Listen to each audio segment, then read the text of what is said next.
तो बंधुओं, आप लोग यहाँ पर आए और यहाँ आकर के आपने भगवान की भक्ति की, अभिषेक किया, शांति धारा की, सब कुछ किया। और टीवी पर भी आप लोग भगवान का अभिषेक देखते हैं नहीं देखते हैं? कौन कौन देखता है? हाथ उठा के बताओ, जल्दी उठाओ। भगवान का अभिषेक टीवी में रोज कौन कौन देखता है? बहुत बढ़िया, बहुत सुंदर, बहुत अच्छा। अनाज में चने का, गर्मी में पने का, और टीवी में रोज अभिषेक देखने का है। और आज की शांति धारा इंदौर वालों ने करी, खाने में कौर का, आम की बौर का, और आज शांति धारा करने में इंदौर का। और प्रथम अभिषेक किसने किया है? पेंड्रा रोड, शहर के कोड का, शहर के कोड का, देने में बोट का, और आने वालों में पेंड्रा रोड का। अरे बोलो ना जोर से, बड़ा ही महत्व है, बड़ा ही महत्व है। और कटनी वाले भी आए हैं। अच्छा, भोजन में चटनी का, भोजन में चटनी का, नट की नटनी का, और आने वालों में कटनी का। ग्वालियर वाले भी आए हैं। मंदिर के नियर का, मंदिर के नियर का, साल में लेपियर का, और आने वालों में ग्वालियर का। अरे जोर से बोलो ना, बड़ा ही महत्व है। आपने भोजन अच्छे से नहीं किया क्या? कल की बात कर रही, अभी तो नहीं किया है। हाँ, कल की बात कर रही हूँ। और कहाँ से आए हैं? इटावा से। गाँव में नावा का, गाँव में नावा का, घर में बावा का, और आने वालों में इटावा का। और कहाँ के हैं? खातौली। हाथ में बांधले में मौली का, बांसुरी में पोली का, और आने वालों में खातौली का। और कहाँ से आए हैं? भागलपुर। गाने में सुर का, नृत्य में नूपुर का, और आने वालों में भागलपुर का। आप आगे आ जाइए ना, आगे आ जाए। अभी जो यहाँ पर रोड बन रही है, काफ़ी लंबी रोड बन रही है, और उसके जो सबसे बड़े इंजीनियर हैं हरियाणा में। अभी तो आप जयपुर से आए हैं, वैसे तो आप बड़ौत के रहने वाले हैं, और यहाँ के लिए आज अच्छा परिवार को लेके आए हैं। बहुत बढ़िया, बहुत बढ़िया। चलिए बड़ौत का महत्व बताती हूँ मैं।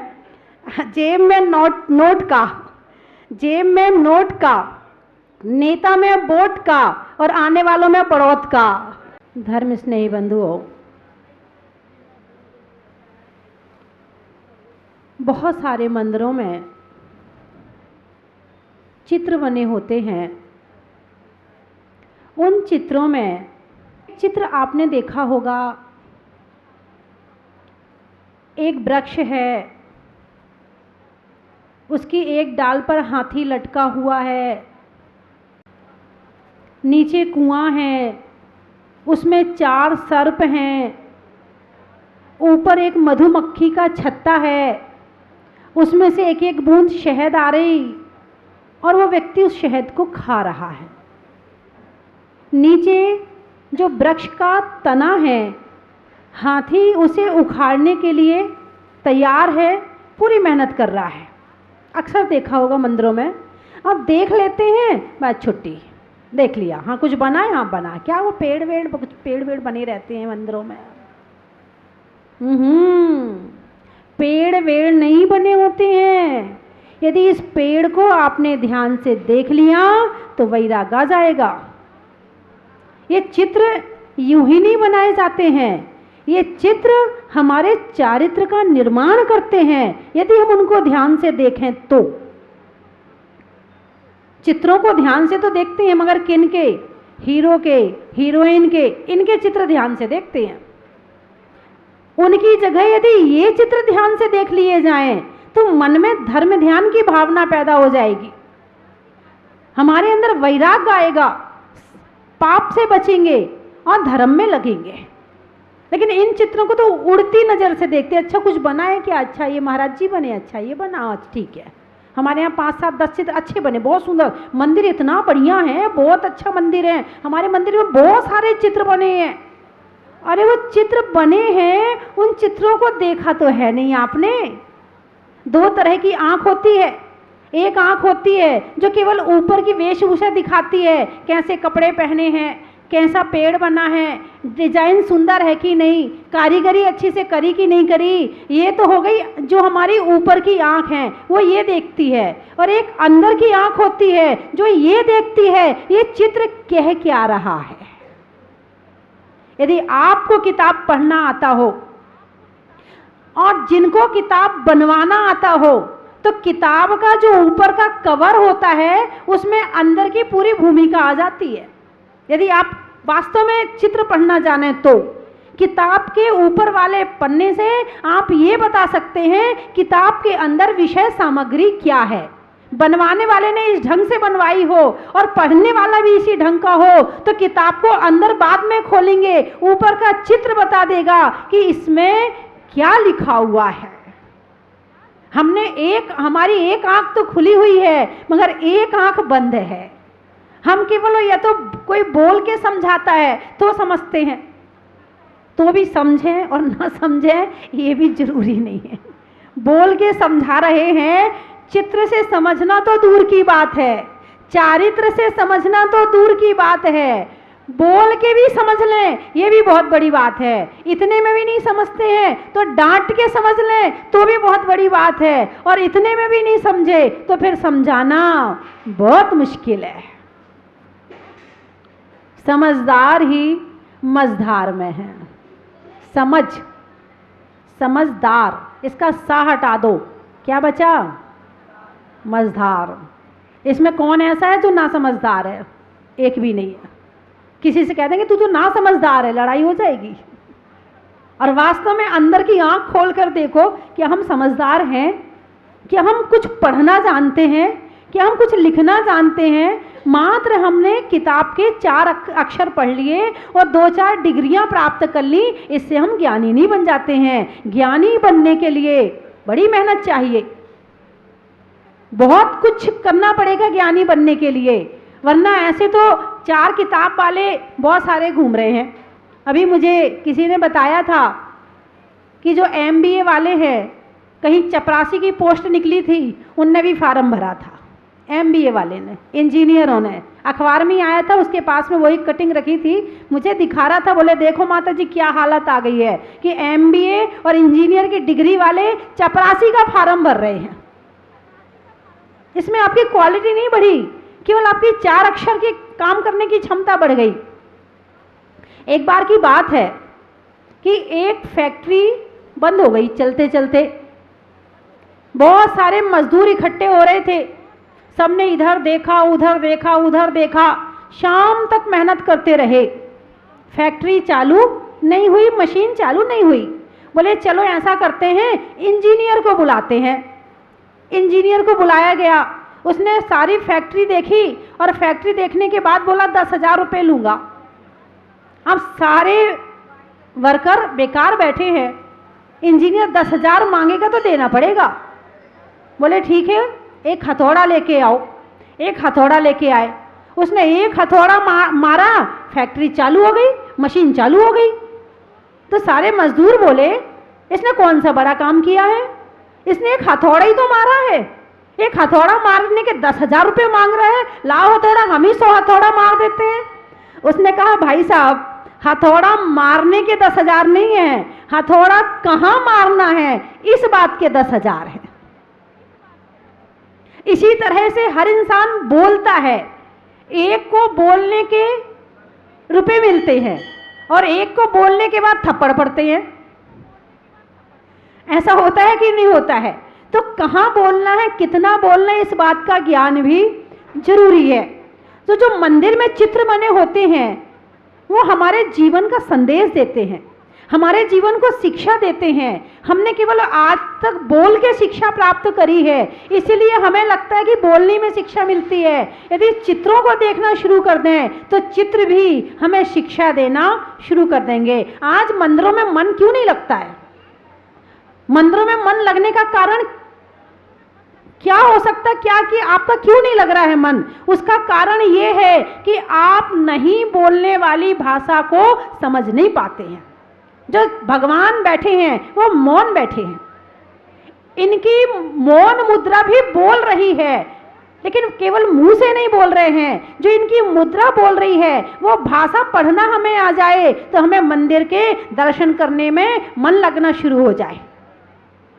भगवान बिल्कुल चुप बैठे, बिल्कुल ध्यान से बैठे। आप प्रश्न करो आप भगवान से, भगवान आप बोलते क्यों नहीं हो? ये हाथ पे हाथ धरे क्यों बैठे हो भगवान?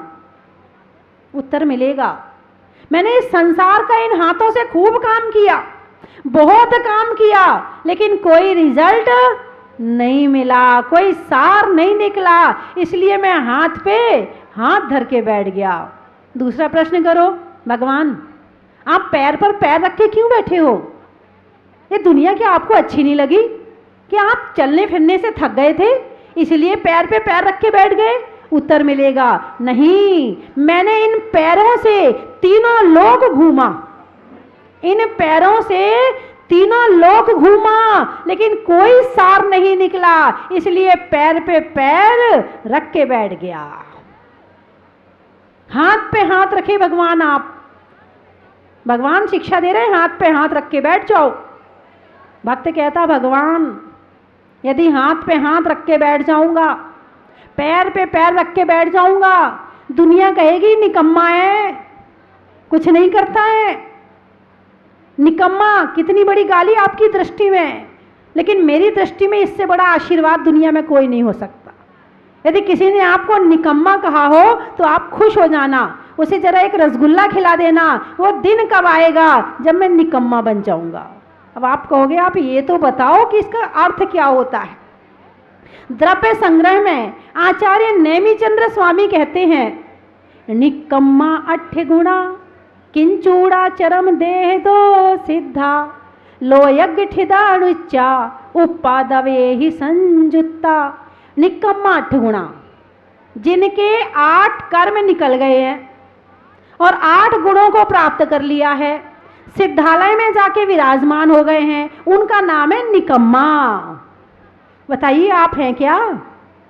है आपके अंदर काबिलियत निकम्मा होने की? जिनके कर्म निकल गए, निकम्मा, कर्म निकल गए, जिनके कर्म निकल गए वो निकम्मा है। आप निकम्मा हैं क्या? यदि वो कह दे तो आप आशीर्वाद मानना उसको।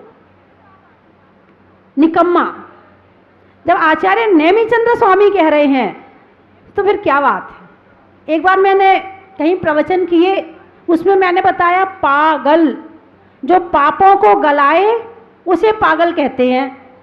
अब वो जो छोटे छोटे बच्चे थे, बच्चों को प्रवचन में जरूर बिठाना चाहिए, पता नहीं कौन सी बात समझ में आ जाए। अब वो दोनों बच्चे जो आपस में, पहले कोई किसी को पागल कह देता था तो उनकी लड़ाई हो जाती थी। अब वो आपस में खेल रहे हैं, ए तू मुझे पागल कहना, ए तू मुझे पागल कहना। जिन शब्दों से लड़ाई होती है, यदि उन शब्दों को समझ लिया जाए तो वो शब्द ही हमारी लड़ाई को मिटा देते हैं। पहले पागल कहने पर लड़ाई होती थी, अब कह रहे तू मुझे पागल कहना, जो पापों को गलाए वो पागल कहना। एक दिन वो बच्चे आए मेरे पास, बोले माता जी हमारी मम्मी को पागल बोल दो ना आप। मैंने कहा ना भाई, इस संसार की भाषा और यहाँ की भाषा अलग होती है। वो मैंने समझा दिया, वो अच्छी बात है। पाखंडी, जो पापों को करे खंड खंड, उसे कहते हैं पाखंडी। बताओ कितने पाखंडी बैठे यहाँ? एक भी नहीं है, एक भी नहीं होगा। और मंदिर से पूजा करके घर गए और बाई चांस बच्चों को ऊपर किसी बात पर गुस्सा आ गया और उनने गुस्सा करते बोले ये तो पाखंडी है, मंदिर में तो पूजा करके आए, यहाँ गुस्सा कर रहे हैं। हालांकि गुस्सा नहीं करना चाहिए, गुस्सा नहीं करना अच्छी बात है, लेकिन फिर भी पाखंडी तो उसे कहेंगे जो पापों को खंड खंड कर देता है। तो बात चल रही चित्रों की। चित्र हमारे चारित्र का निर्माण करते हैं। आपके घर में कौन कौन से चित्र लगे हैं, आपके बच्चों के जीवन के ऊपर पूरा प्रभाव डालते हैं। और चित्रों से पता चल जाता है परिवार कौन सा है। यदि आपके घर में गांधी जी का चित्र लगा है, इंदिरा गांधी का चित्र लगा है, सुभाष चंद्र बोस का चित्र लगा है, भैया इन्हें राजनीति से जब बड़ा प्रेम है। जिनके घर में भगवानों की पहले कमरे में लगा के रखना, क्योंकि पहले कमरे में सब जाते हैं, तुम्हारे अंदर वाले कमरे में कोई नहीं जा रहा, पहले वाले कमरे से पता चल जाएगा। जिनके घर में पहले कमरे में भगवानों की तस्वीर हो, गुरुओं की तस्वीर हो, तो आने वाला समझ जाता है ये धार्मिक परिवार है और ये अपने गुरुओं के और भगवान के प्रति आस्था रखते हैं, श्रद्धा रखते हैं। यदि पहले कमरे में पहुंचकर आपके यहाँ पर किसी हीरो हीरोइन का चित्र मिल जाए, अब समझ जाओ, किसी खिलाड़ी का चित्र मिल जाए, अब आप समझ जाओ। मैं नहीं कह रही, मैं इस मामले में नहीं बोलूंगी, ये आप अपने आप, मैंने थर्मामीटर दे दिया, अब आप लगा करके देख लो। हमारे वो भैया हंस रहे हैं, निश्चित ही क्रिकेट के खिलाड़ी का चित्र लगा रखा होगा ऐसे ही है ना? हाँ देखो गर्दन हिल रही है, बिल्कुल ऐसे ही बात है।